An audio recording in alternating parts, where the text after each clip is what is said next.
Assalamu alaikum. Welcome to the 14th lecture on software quality assurance.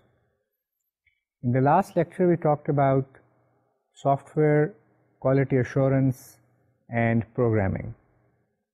Programming is very important, actually the most important activity, because it produces the executable code, the thing, the product that works, that runs on computers.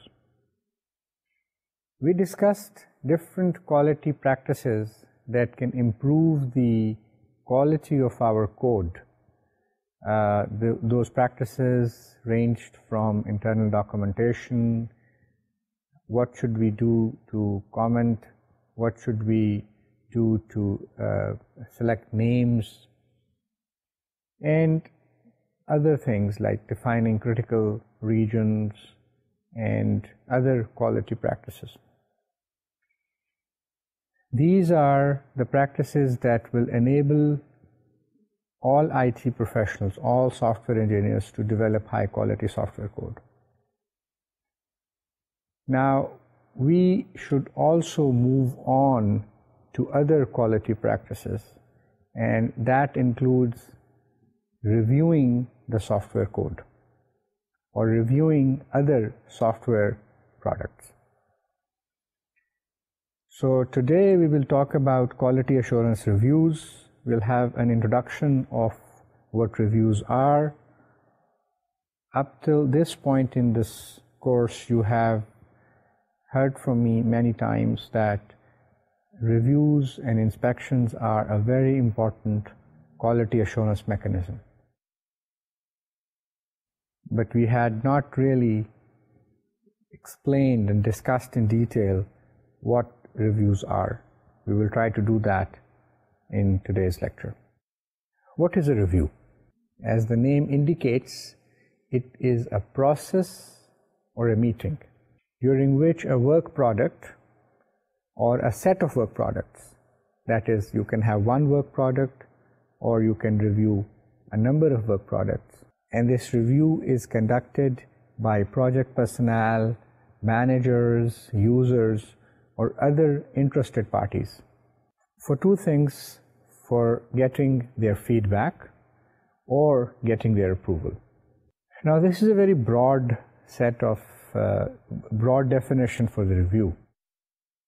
These work products can include code segments, it can include designs, it can include requirements documents, test cases, user manuals, even business plans. So anything that can be written can be reviewed. And reviews provide a mechanism to look at those work products from different angles, from different perspectives, because different people are looking at it. Individual review is also useful, and I'm sure most of you have done individual reviews even if you don't know what you are doing, and that is if you, let's say, print a copy of your software program and then go through and try to find errors in it, or try to understand it, or try to explain your code to your colleague, to your friend, or to your teacher. These are all forms of reviews. In the simplest, most informal kind of reviews, even small, if you write something on a piece of paper and you share it with your friend or your colleague at work, that is also a review of a concept, review of an idea. And this is the most informal. And on the other hand, you have very formal kinds of reviews, which we will discuss in this course. So reviews are important. Reviews are very useful for a number of reasons. Let's now see what are different kinds of objectives of reviews. And these are broad objectives I'm talking about. I'm not focused on just one kind of review. Reviews can be used to identify improvements in any product. So this is a very common terminology in businesses, that we have a product review or a product review meeting. And so if you want to suggest improvements to an existing product, then you can have a review of that. And there would be expectations out of that review process that would relate to the improvement of that product. You can also have a review to assure that a product is complete. Even in non-computer science software engineering domains, this is a fairly common practice. Let's say if one is building a house, they review the progress to ensure that certain areas have been completed. That is a form of a review. For that, you don't have to sit in one place, obviously, but that is a form of review. You also can hold reviews to ensure that the product is technically correct. That is a form of a technical review, as we will see later. You can also have a review to measure the progress of a project. These kinds of reviews are either management reviews or project reviews, and this happens in all sorts of domains. These are not limited to computer science or software engineering projects. All domains hold these kinds of reviews to monitor and track the progress of any project and to measure where we are as opposed to our plans. And so you see that reviews are being used in every application domain, in every engineering domain, and so we should use them in software engineering, in computer science. We can hold reviews to identify defects early in the life cycle, and as a result, we will be able to save cost as well as time, because the time and the money spent in software testing, for example, has proven to be more than the same in using reviews and inspections. And we will discuss this concept, and I'll show you important data relating to these in a later lecture. The purpose here today is to give you a good introduction on software quality assurance reviews and kinds, and what are the basic process of conducting a review. You can also hold a review to assure and assess the deliverable, the quality of the deliverable, before you continue to build on top of that product. For example, taking the construction industry again, if you review the foundation and you find that it does not meet the necessary requirements, the necessary quality requirements, or it does not meet certain legal requirements, then further development on that construction site should be stopped. And that review would have successfully eliminated troublesome problems that would have occurred because if the construction was not stopped. Now, if we find that the foundation meets the necessary criteria and it fulfills the quality requirements set out by the builder as well as the owner, then further development should continue, further construction on that site should continue. And so quality assurance reviews are a mechanism to allow further development and further construction, or to allow us to proceed further in any project. If the current state meets the required quality criteria. Now, in many cases, as the example that I just quoted to you, is that in many cases some of the reviews would result in a possibility of rework. And it is then the responsibility of the review team to ensure that the work that they had suggested to be done again is done again, meeting the criteria that is necessary. So one of the objectives of reviews is to probably hold another review meeting to ensure that the rework that the original meeting had suggested has been completed. This is important. This is important because it is possible that the defects that have been identified would fall through the cracks. And although a very good review meeting resulted in the identification of defects, but they were not implemented somehow. So if the severity level of defects is high enough that another meeting is considered, then the review team must hold that meeting and ensure that all the suggested improvements have been made. There is a very important concept behind holding of these reviews, and that is you do not hold reviews to criticize or to destroy the product or the person who's produced the product.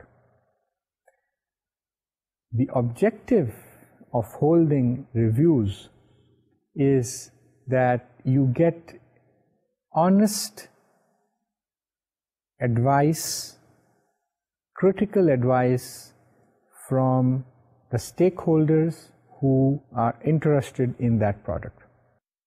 And you would want to do that early in the life cycle so that you can have lots of savings in cost and time in the overall scheme of things. Jerry Weinberg very nicely puts this statement that there is no particular reason why your friend and colleague cannot be your sternest critic also. This is the philosophy of having reviews, that you can get an honest and fresh and truthful advice from your colleagues and your friends. Another benefit of conducting reviews is that a number of team members get an opportunity to look at the work product that one has developed. At that time, you can incorporate their feedback into the work product.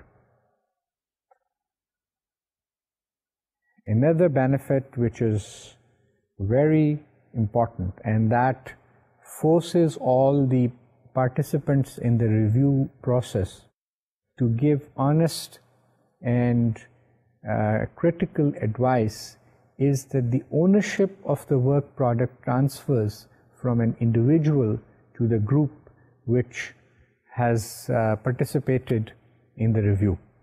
If reviews were not held, the ownership of the product would belong to one or more persons who are the authors of the document.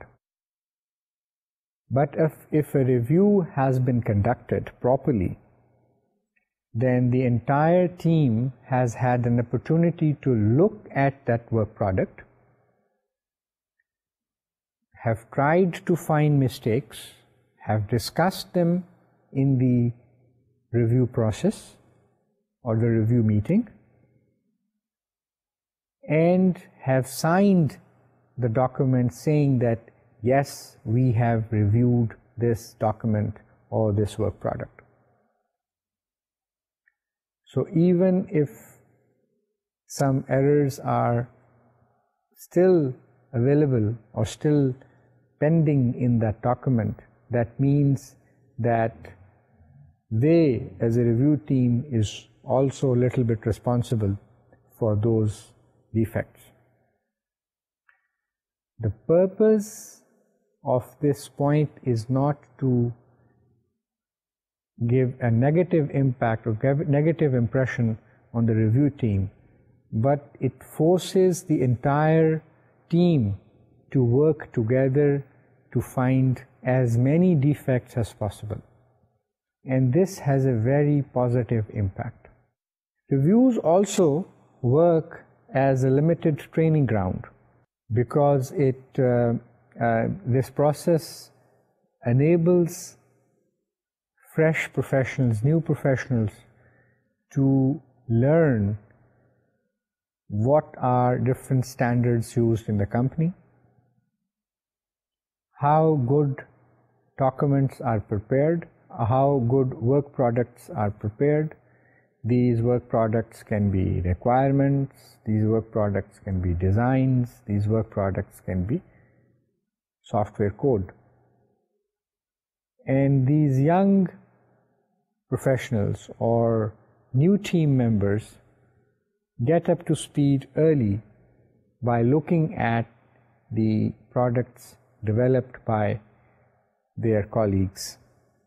And if the products are already of high quality, they will be encouraged to develop their own work in such a way. So the process of reviews has many benefits to it.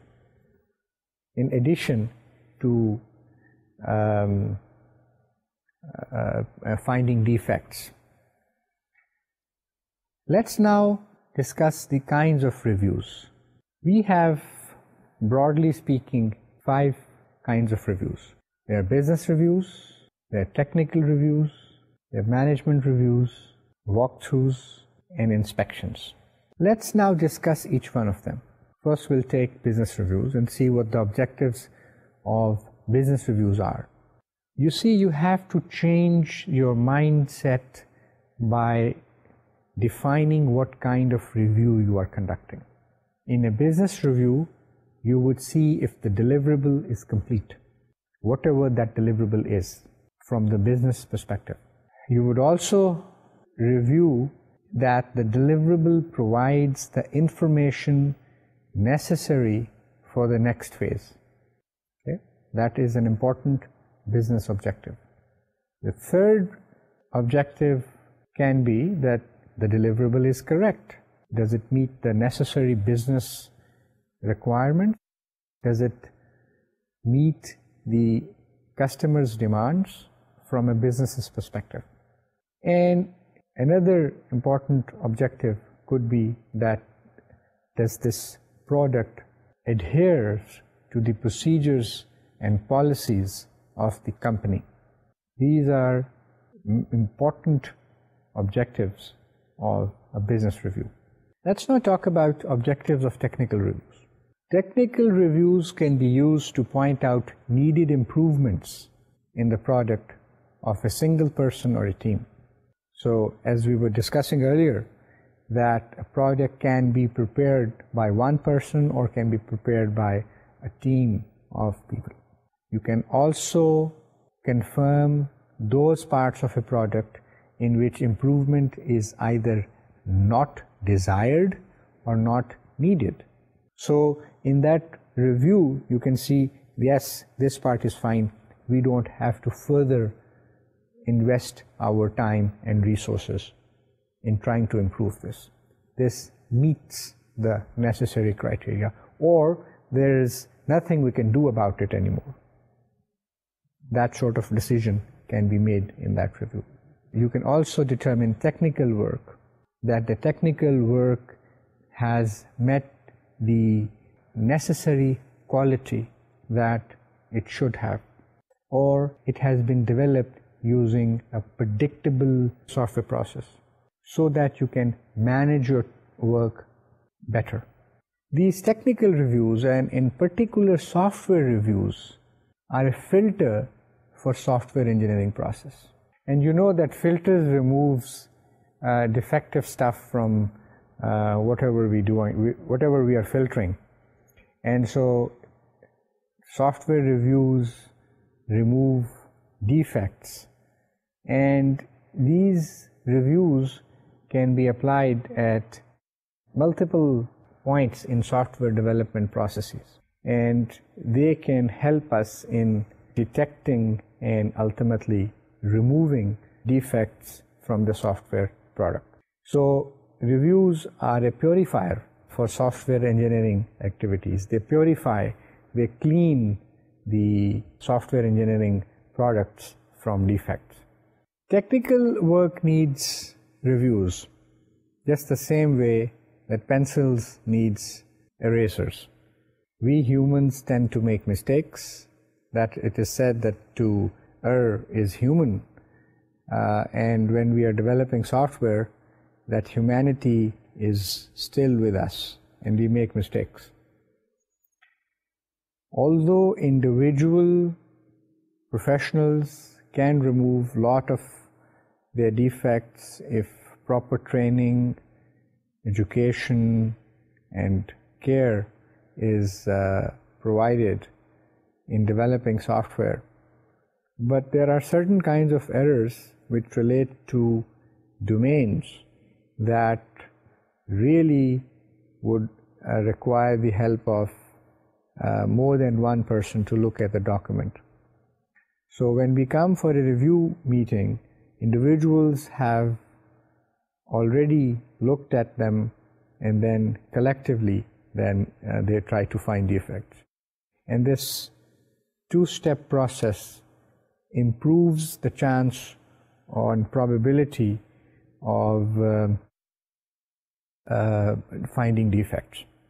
Technical reviews also ensure that any changes to the software are implemented according to the predefined procedures and standards, and that activity can also be reviewed. Since we are primarily dealing with software engineering reviews, I should also like to mention what these technical reviews are not, because you should also understand the flip side of these reviews.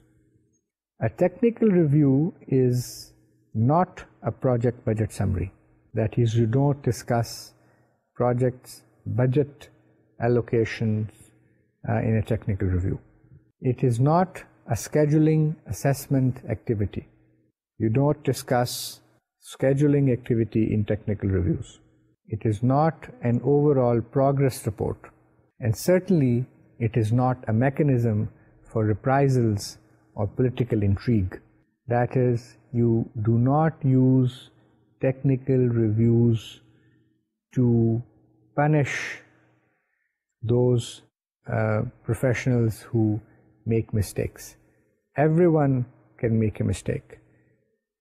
These technical reviews should be used to purify the software products, not to punish the people who have made those mistakes.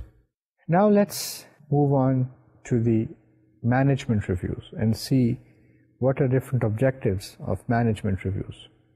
One of the objectives is that you have to validate from a management's perspective that the project is making progress. You see, management is interested in knowing how far the project has moved along and what milestones have been reached. And this they want according to the project plan. So if we are behind project plan, we would know. If we are ahead of project plan, then we would also know. Management reviews are also held to ensure that a deliverable is ready for management's approval. Again, management reviews are not technical reviews. You have to keep that in mind. And management reviews are also held to resolve issues that require management's approvals or attentions. And so these reviews will then force the management to make necessary decisions in order to either add more resources or to provide more budget or to talk to the customer on any issue. Management reviews are also held to identify if the project needs a change of direction.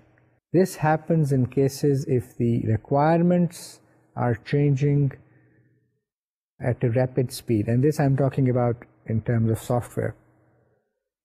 But if we talk about generally what management reviews can do, this can focus on the change of direction in terms of technology, change of direction in terms of human resources, change of direction in subcontract management and so forth, and even in change of direction for process or quality assurance. And one of the important objectives of management reviews is to control the project through adequate allocation of resources. If the project is falling behind, what is management's decision in that regard? If the funds have been reduced by the customer, what would be the decision of the management? And to make these decisions, these reviews play a very important role. Now let's discuss what are different roles that people play in the process of holding these reviews. Generally speaking, SQA reviews have 5 kinds of roles. Number 1, there is a facilitator. Number 2, author. Third is a recorder. Then is the role of reviewer, and finally an observer. These are roles that people play in different activities of the review process. Let's now talk about the responsibilities of facilitator. The facilitator is responsible for providing the background of the work to all participants in the review, and it is the facilitator who assigns different roles to the attendees or participants. So you can say that facilitator is the person who is heading or chairing the review session. It encourages and works with the attendees to participate in the review meeting, to ensure that if they have any issues with regard to resources or time, that they are addressed. During the meeting, it is the responsibility of the facilitator to keep the meeting focused on the objectives of the review and continue to make progress during the review meeting. And it is the responsibility of the facilitator to gain consensus on problems that have been identified.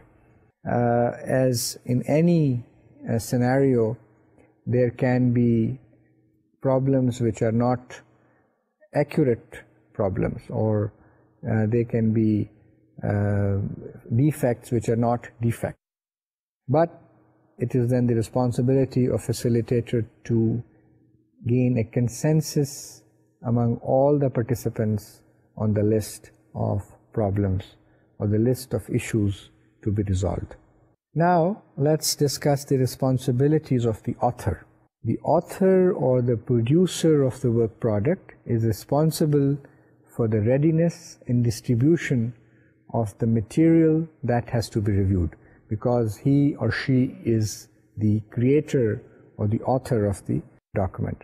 During the review meeting, the author paraphrases the document one section at a time. Paraphrasing means that you read the main points, salient points of each paragraph or each section. You don't read everything. You basically describe that this section contains this kind of work, or this code is described here, or the code does this. But since the other reviewers have already read that document, they can understand what is going on. The author is also responsible for scheduling the review, for selecting the review participants, for determining the entry criteria for the review, and to determining that yes, I have met the entry criteria for the work product. The author is also responsible for providing information about the product at all stages. If review participants ask a question or require more information about the product, the author is responsible for providing that information or answering that question. The author is also responsible for clarifying any issues which are not clear to participants. After the review, the author is responsible for correcting any problems that have been identified and providing dates for rework and resolution of issues. And so it is the author's work that has been reviewed, and it is the responsibility of the author to ensure that all the participants have the necessary information to conduct that review process smoothly, and also to complete the rework that has been identified in the review meeting. Then we said that there was a role by the name of recorder. Responsibilities of the recorder includes collecting and recording each defect that has been uncovered during the review meeting. So the recorder is always taking notes on what defects have been discovered. It develops what is called an issues list and identifies those people who are going to resolve each issue, and records meeting decisions on issues, prepares the meeting minutes, and publishes the minutes after the meeting has been completed, and continually tracks the action item list that were agreed on by the review participants. In addition to the recorder recording or facilitator facilitating, both of these roles are also reviewing at the same time. So let's look at what are the responsibilities of reviewers. Reviewers spend time prior to the meeting reviewing the work product individually. That is, when they come to the meeting, they must have read the entire document. Otherwise, they will not be able to perform as effectively as it is required of them. They must take notes of defects, and they become familiar with the products that's being reviewed.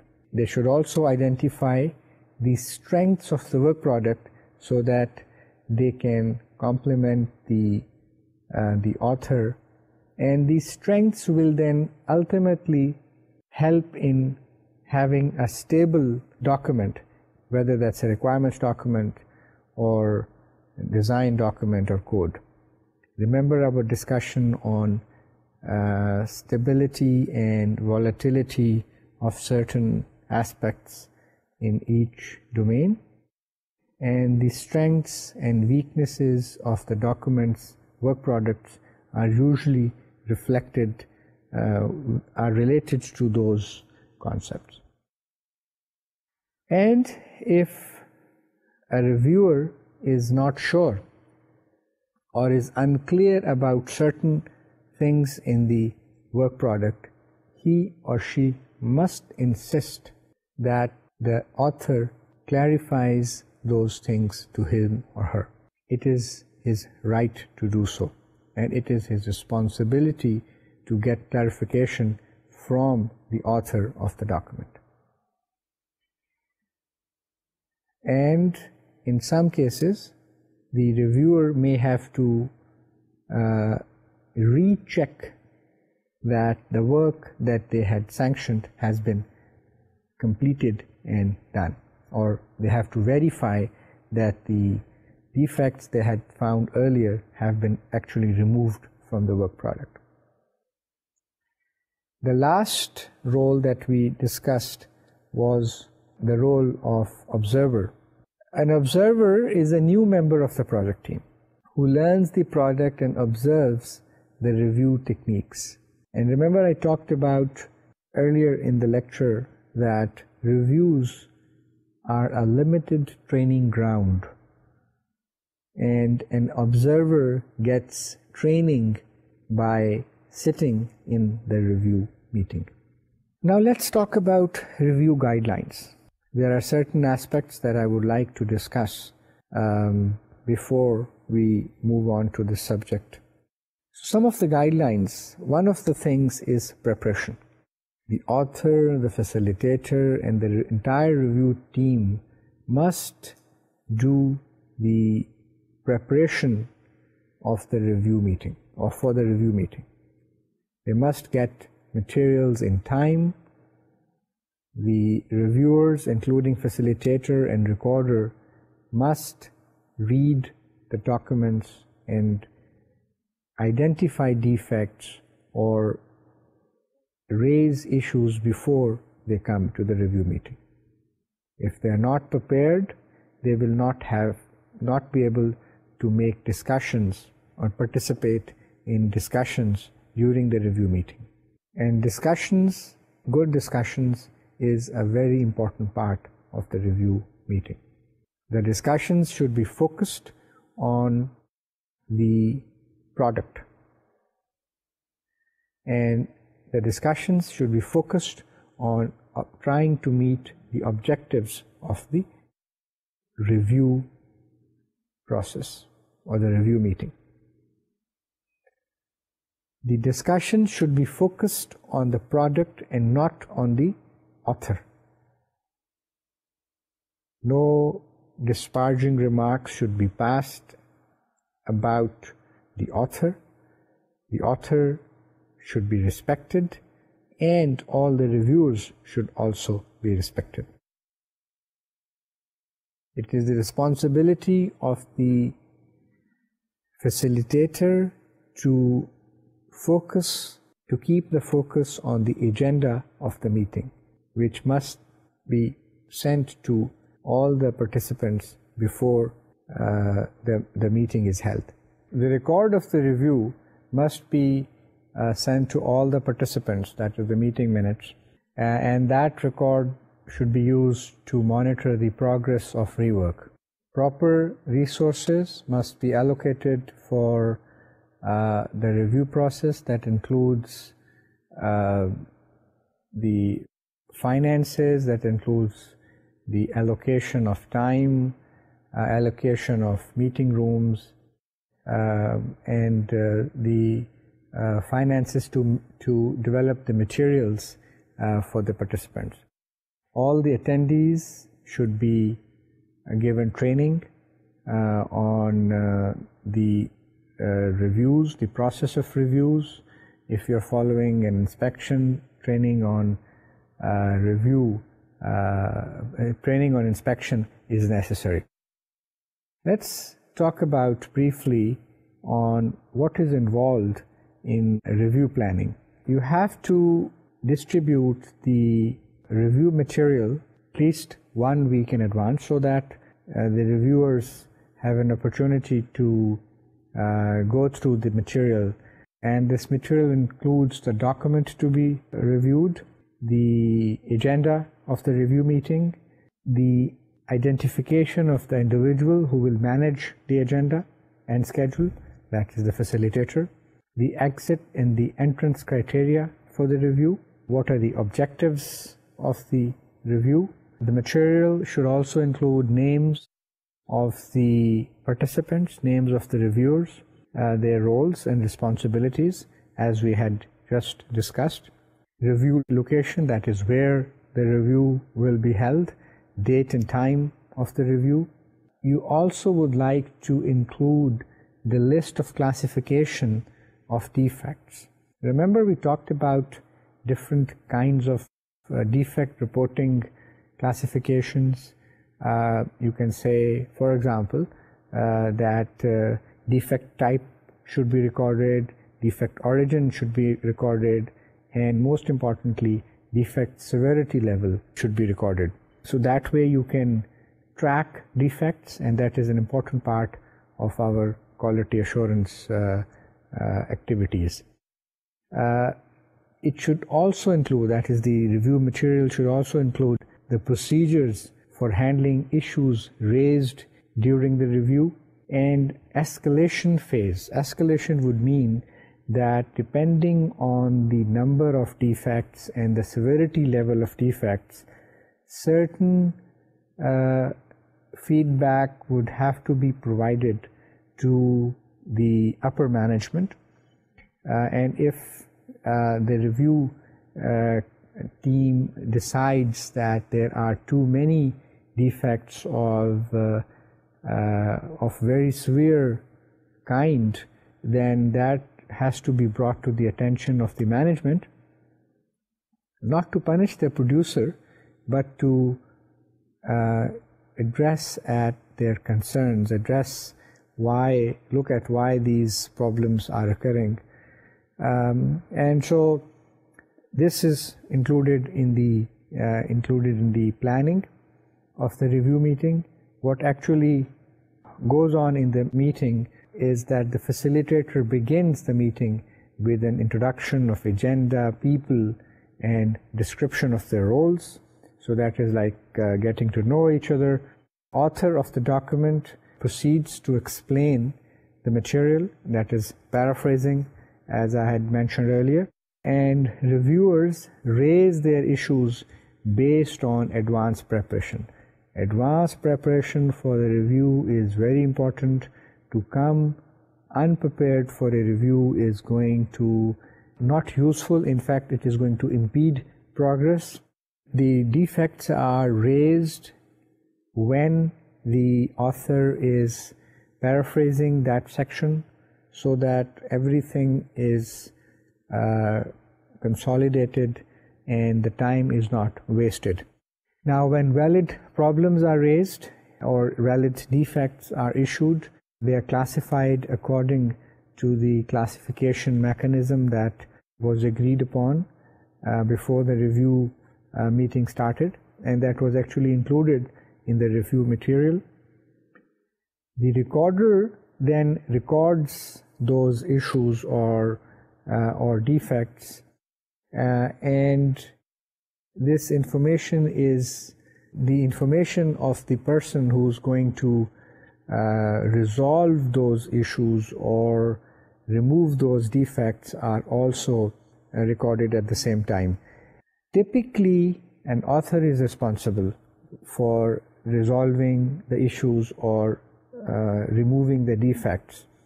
But if the review product is prepared by a team of professionals, then obviously you need names because different people can be assigned to remove those defects. The review meeting can also include recommendations relating to that product. So that's what goes on. What the reviewers need to do is to be prepared, evaluate the product before the meeting. They should focus their attention on evaluating the product and not the producer, as I said before. And reviewers don't need to make accusations, they can just ask questions, and the author will be able to understand the problems if they are valid problems or valid defects.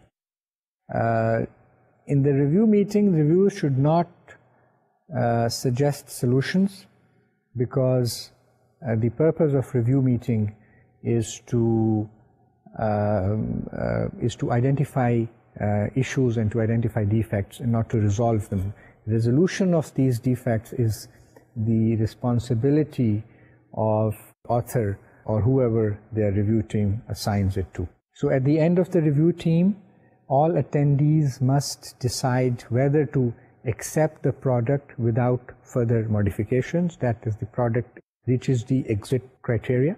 The attendees can decide to reject the product due to severe errors, or they can accept the product provisionally, and in that case they can assign someone to complete the changes that they are recommending, if they are minor changes.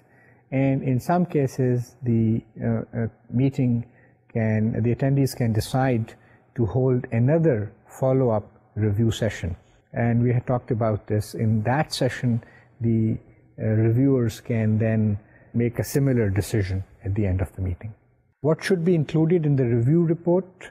It should consist of elements reviewed, names of individuals who participated in the review, specific inputs into the review process, list of unresolved items, list of issues that need to be escalated to the management, as we have discussed earlier, action items and ownership status as to who is going to solve which problem or resolve which issue, and suggested recommendations, as we said that we can include that. This review report must be prepared by the recorder and sent to all the participants in the review, all the participants of the review process.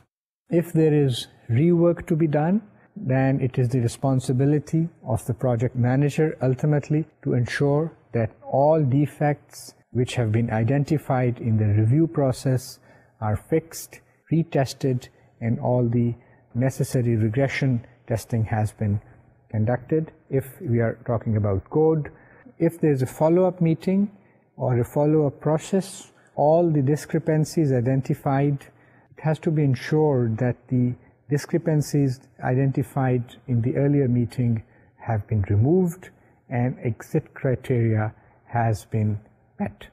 You should also document the lessons learned so that we can improve our process of conducting a review, and we can improve the quality of the software product that we are working on. Today we have had a discussion on software quality assurance reviews. We had a basic introduction of what kinds of reviews exist, and we talked about the different roles that are played in the review process. We talked about the responsibilities of each of the review participants, and we also had we discussed at the introductory level how a review meeting is conducted, what are the preconditions or actions that are needed before the review meeting, and we also discussed the guidelines for reviewers and how the follow-up and rework should be conducted. We will continue to discuss this very important topic in the next lectures. We'll talk about, in the very next lecture, we'll talk about software inspections because they are one of the kinds of reviews and have a proven track record in defect detection. So I'll see you in the next lecture.